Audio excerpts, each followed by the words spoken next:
How's it going, everyone? The Monday deadline for the Packers has officially passed, and we were kind of looking to see if the Packers could potentially sign one of three players who had voided contracts, sign a long-term deal or an extension, and it's now Tuesday, and there has been no re-signing of either player. So, kind of a recap, we had three players who had void years to where if we didn't re-sign them, they would pretty much count as a full dead cap hit towards our salary cap this year. So with Darnell Savage having a $5.4 million cap hit, Josh Nijman a $2.5 million cap hit, and KeShawn Nixon a $1.4 million cap hit, the goal was to kind of potentially re-sign, if we wanted to keep them on the squad, re-sign them by the Monday deadline so we can not absorb the entirety of that cap hit for that player, just because our cap situation this year is pretty tight.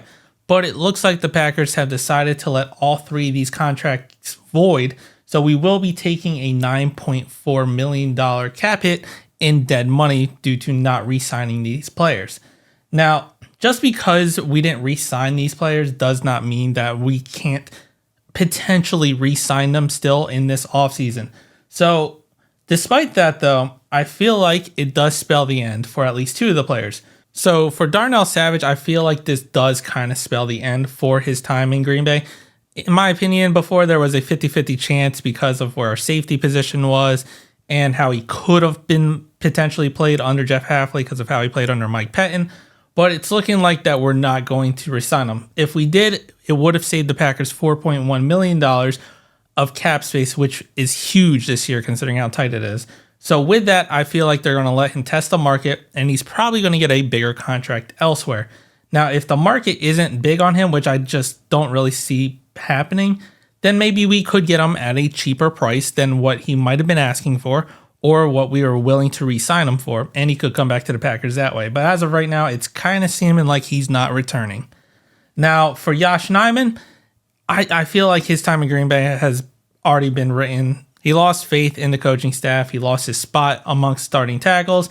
And it looked like his time in Green Bay has come to an end. And there wasn't really any wonder if he was going to be re-signed. Him not being re-signed is kind of expected.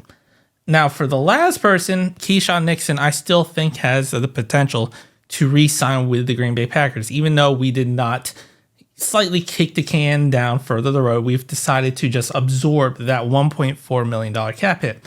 Now, kind of looking into the past in the 2022 offseason, the Packers have done this before. So during that season, in the same situation, we had four players that had void years to where we had decided to extend them or just take on the full brunt of their dead cap space. Those four players were Kevin King with $3 million cap hit, Robert Tonyan with a $1.8 million cap hit, Chandon Sullivan with a $970,000 cap hit, and Devondre Campbell with an $808,000 cap hit. So at the deadline in 2022 season, we let all four players pretty much void their contracts and we took on the brunt of their contracts. But further on in the offseason, Robert Tonyan was re-signed.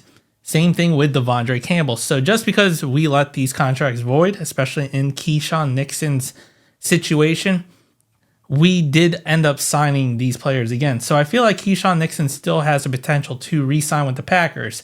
And at $1.1 million being saved, I think the Packers, instead of deciding to continually kick the can further down the road, they decided to just take that hit because it's not a huge amount. It's a decent amount to help us, but it's not a big amount to where it was a necessity.